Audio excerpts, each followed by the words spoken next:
আৰক্ষী এটা বৃহৎ দল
আজি মই আহি জগত পৰিদৰ্শন কৰিলোঁ য'ত ঘটনা হৈছে।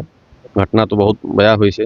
আজি সমাজত এনেকুৱা মানে ডাইনী সন্দেহত কাৰো ওপৰত অত্যাচাৰ চলোৱা আৰু বিশেষ অত্যাচাৰ চলোৱাৰ পিছত তেনেকুৱা মানে মৃত্যু ঘটোৱাটো কোনো ধৰণে আমি কোনো মানে এইটো সহ্য কৰিব নোৱাৰে, একেবাৰে টাৰ্গেট কৰিব পৰা নাযায়।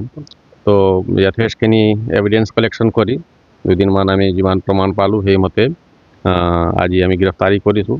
এই ঘটনাৰ লগত জড়িত টোটেল 18জন এতিয়ালৈকে গ্ৰেপ্তাৰ কৰা হৈছে। তেওঁলোকক আজি কোৰ্টত প্ৰেৰণ কৰা হ'ব আৰু গোটেই চাইণ্টিফিক ইনভেষ্টিগেশ্যন কৰা হ'ব। ল'ৰা ছোৱালীৰ ডিটেইলছটো ব্ৰেকআপ দি দিম, অলপ পিছত দি দিম। এতিয়া ফৰ্মেলিটিখিনি চলি আছে। 18জনক এতিয়ালৈকে এৰেষ্ট কৰা হৈছে আৰু চাইণ্টিফিকলি আমি ইনভেষ্টিগেট কৰিম। আৰু বিশেষকৈ আপোনালোকে গম পায় কেইমাহ আগতে শিৱসাগৰত এটা আমি কনভিকশ্যন পাইছোঁ, ডাইনী হত্যা হৈছিল। তাত 23জনক যাৱজ্জীৱন কাৰাদণ্ড দিছিলে আদালতে। সেই হিচাপে ইয়াতো আমি চাইণ্টিফিক ইনভেষ্টিগেশ্যন কৰি আৰু যিহে ন্যায় হয় এনেকুৱা হত্যা যি হৈ গ'ল ডাইনী সন্দেহত, তো কমপ্লিট জাষ্টিছ কৰা হ'ব ইয়াতো। আৰু আপোনালোকৰ যিহেতু মই আকৌ সমাজক তেনেকুৱা সন্দেশ দিব বিচাৰিছোঁ যে এনেকুৱা আজি সমাজত এনেকুৱা ডাইনী সজাই কাৰোবাৰ ওপৰত অত্যাচাৰ কৰা, ভেদভাৱ কৰা সেইখিনি স্থান নাইয়ে। তো চবেই সজাগ হওক, এনেকুৱা ঘটনা আকৌ নহওক, এনেকুৱা আমি আহ্বান জনাম। যদি তেনেকুৱা আমি প্ৰমাণ পাওঁ তেতিয়া এৰেষ্ট হ'বই। আৰু 18জন এতিয়া আমি এৰেষ্ট কৰিছোঁ, বাঢ়িব পাৰে, সংখ্যাটো বাঢ়িব পাৰে। প্ৰশ্ন কৰিব বিচাৰিছোঁ সাংবাদিকৰ ফালৰ পৰা, সেইটো হৈছে এই গাঁওখন আমি জনা হিচাপত একদম অতি দুখীয়া, একেবাৰে অশিক্ষিত, নিৰক্ষৰ।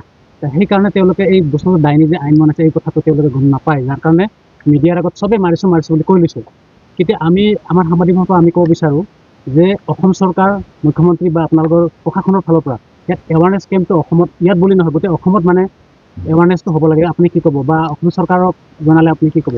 এইটো ভাল কথা, এইটো ভাল কথা। এই বিষয়ে বিশেষকৈ ডাইনীৰ ক্ষেত্ৰত ইয়াতো খেৰ হত্যা টাইপ হৈ গ'ল, কিন্তু বাকী ঠাইতো মানে হত্যা নোহোৱাকৈ অত্যাচাৰখিনি বহুতখিনি হৈ থাকে, যি গৈ ফাইনেলি আৰক্ষী তাত ইণ্টাৰভেন কৰে, বাকী সচেতন মহলে ইণ্টাৰভেন কৰি এইটো হেণ্ডেল হৈ যায়। কিন্তু বহুত ঠাইত এনেকুৱা অত্যাচাৰটো হৈ আছে। তো এই বিষয়ে এটা সজাগতা অনা দৰকাৰটো আছে। এইখিনি আমি পদক্ষেপটো হাতত ল'ম, কেনেকৈ আমি কৰিব পাৰোঁ। কেলৈ মানুহৰ মাজত এই সজাগতাটো অনা বহুত দৰকাৰ আছে। এইটো 1 নম্বৰ কথা। 2 নম্বৰ কথাটো হয় মানে ডাইনী নহ'লেও যিকোনো মানুহক মাৰপিট কৰা আৰু মৰ্ডাৰ কৰি দিয়াটো তাৰ কাৰণে বিশেষ এৱাৰনেছৰ দৰকাৰ নাই। এইটো যিকোনো মানুহে জানিব লাগে যে কাকো তেনেকুৱা পিটন দিব নালাগে আৰু অত্যাচাৰ কৰিব নালাগে। কিন্তু ডাইনী ক্ষেত্ৰতো নিশ্চয় এটা এৱাৰনেছ অনা দৰকাৰ আছে। আমি এই ক্ষেত্ৰত কাম কৰিম। এইটো কাম কৰিম। মা দুৰ্গা বুলি কৈছে, তেওঁ নিৰ্দেশতে এই সম্পূৰ্ণ ঘটনাটো হৈছে, তেওঁক আটক কৰা হৈছে নেকি? আটক কৰা হৈছে। আৰু মতলব কথাটো হ'ল আজিৰ সমাজত যথেষ্ট আমাৰ সমাজটো আগবাঢ়ি আহিলে আৰু তেনেকুৱা কাৰোবাৰ উচটনি দিয়াৰ ওপৰত গৈ পেলাই বাকী চবেতো মানে যথেষ্ট মানে মেচিয়ৰ মানুহেই আছিলে, তো তেনেকুৱা কৰিব নাপায়।